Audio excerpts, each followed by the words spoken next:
চলে গেলেন বর্ষিয়ান কংগ্রেস নেতা আভাস ভট্টাচার্য। শেষ শ্রদ্ধা জানাতে উপস্থিত ছিলেন বিভিন্ন রাজনৈতিক দলের নেতৃত্বরা।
মাস আগে পর্যন্ত উনি বর্ধমান জেলা কংগ্রেসের সভাপতি ছিলেন দীর্ঘ 10 বছর ধরে।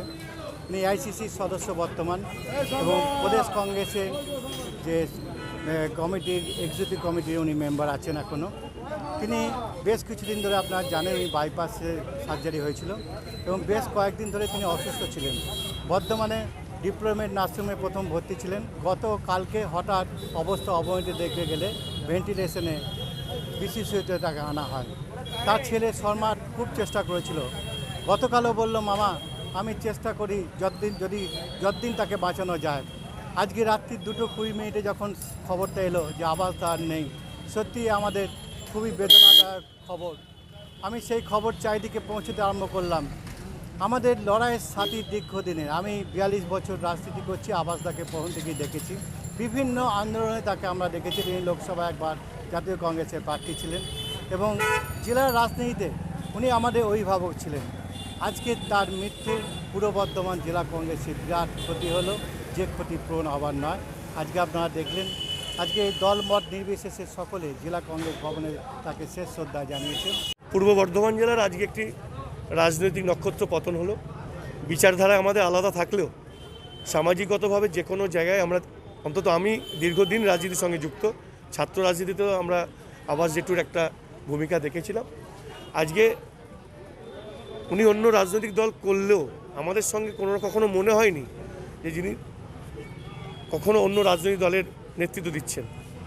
স্বাভাবিকভাবে বর্ধমানের মানুষ, বর্ধমানের রাজনৈতিক ব্যক্তিগণ তারা আজকের দিনের অভাব বোধ করবেন। আবাস ভট্টাচার্য না ফেরার দেশে চলে গেলেন, তার চির আত্মার শান্তি কামনা করি এবং তার পরিবারের প্রতি ভারতীয় জনতা পার্টির পক্ষ থেকে, বর্ধমানবাসীর পক্ষ থেকে সমবেদনা রইল। তার পরিবারের প্রতি সমবেদনা, তার কুশল মঙ্গলম হোক, তার সে যিনি যেখানে থাকুক সুখে থাকুক। আবাসদা আমার পারিবারিক বন্ধু ছিল, আমার পারিবারিক আত্মীয় ছিল। আবাসদার সাথে দীর্ঘদিনের সম্পর্ক আমার দাদা বেঁচে থাকার কালীন। আবাসদা আমার পরিবারের একজন সদস্য ছিল বলে মনে হয়, শুধু কংগ্রেস নেতা হিসেবে নয়। আবাসদা আপদে বিপদে যখন খুশি আবাসদারকে ফোন করেছি, আবাসদার কাছে গেছি, আবাসদা দুহাত ভরে আমাদের পাশে দাঁড়িয়েছে, আমাদের জন্য যে কাজ করেছে। আবাসদা হঠাৎ চলে যাওয়ায় আমরা অত্যন্ত শোকাহত এবং ব্যথাতুর। আবাসদা শান্তি কামনা করি। আবাসদার পরিবারবর্গ এবং আবাসদার ছেলে সম্রাট যাতে ভালোভাবে মাথা তুলে দাঁড়াতে পারে, এই শোক কাটিয়ে, এইটাই আমরা কামনা করি। আবাসদার আত্মার শান্তি কামনা, এর বেশি বলার কী আছে? আবাসদা আমাদের আত্মার আত্মীয় ছিল। আর আমি আর সোজা হয়ে দাঁড়াতে পারছি না। আবাসদার সঙ্গে আমার যে কি সম্পর্ক ছিল গোটা পশ্চিমবঙ্গের লোক জানে। ছোট বোন, যেখানেই যেতাম ছোট বোন বলে সম্বোধনা করতো। একটা ঠোঙায় মুড়ি নিয়ে খাওয়া, একটা প্লেটে ভাত নিয়ে ভাগ করে খাওয়া। কোনোদিন আমরা দুটো বাইরে গিয়ে দুটো প্লেট ভাত বলিনি, একটা প্লেট দুজনে ভাগ করে খেয়েছি। সেই আবাসদা চলে গেল, ভাবতেও পারছি না। কোনো কিছুই হলে আবাসদা কি করবো? আবাসদা ফোন করলে রাইমণি ভাই আছে, বাবলু দাস বলতো না, বলতো ভাই আছে। আর কি করবো, নারায়ণদা যাতে খুব কষ্ট হয়েছিল। আবার অবস্থা চলে গেল। আর 40 বছর ধরে একজনের সঙ্গে রাজনীতি করছিলাম। সুধীর দাকে হারালাম, সুনীল দাসকে হারালাম, অজয় দাকে হারালাম, নারায়ণ দাকে হারালাম, দিয়ে প্রণবদা চলে গেল, সুমেনদা চলে গেল, আর আবাস ভট্টাচার্য চলে গেল, স্বপন ভট্টাচার্য, যাদের সঙ্গে আমাদের সব সময় ওটা বসা ছিল, তারা সব চলে গেল। আর রইলাম আমি বড় রইলাম।